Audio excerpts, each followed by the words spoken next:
আমাদের মতো শেফদের ভ্যালু এখন একটু ডেভেলপ হচ্ছে। এই পেশাটাকে আমি নিয়ে কাজ করছি অনেক ছোট কাল থেকে।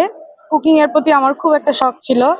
এই শখ থেকে আস্তে পড়াশোনা করতে করতে আজকে এই পর্যন্ত level by level, step by step এসে আজকে এই পর্যন্ত দাঁড়িয়েছি। তো এটাকে নিয়ে আরো সামনে এগিয়ে যেতে চাই। এবং ট্রেনার হিসেবে যদি আমি বলি, স্টুডেন্টদেরকে দেখা যায় অনেক সময় আমাদেরকে ফেস করতে হয়। স্টুডেন্টদের যখন ক্লাস নেই তখন দেখা যায় তারা ধৈর্য হারা হয়ে পড়ে, ডিস্টারবেন্স মনে করে, আমাদের কথা শুনতে চায় না।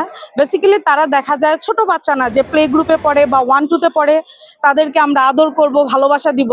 তারা সবাই অ্যাডাল্ট, তারা সব ম্যাচুইড পার্সন। তো দেখা যায় ম্যাচুইড পার্সনদের সাথে কাজ করতে গেলে তাদের অনেক সময় ট্রেন দিতে গেলে আমরা ট্রেনাররা ফেস করি, তাদেরকে অনেক ধৈর্য সহকারে পড়াতে হয়, খুব কম ছিল। তো আশা করি যদি আমাদের বাংলাদেশ সরকার বা বাংলাদেশের জাতীয় দক্ষতা উন্নয়নের বোর্ড যারা কাজ করে, তারা যদি আমাদের এই পেশাটাকে একটু ভালোভাবে ডেভেলপ করার জন্য বাইরের দেশের সাথে কন্ট্রিবিউট করে, বলবো যে বি কনফিডেন্স অ্যান্ড পেশেন্স।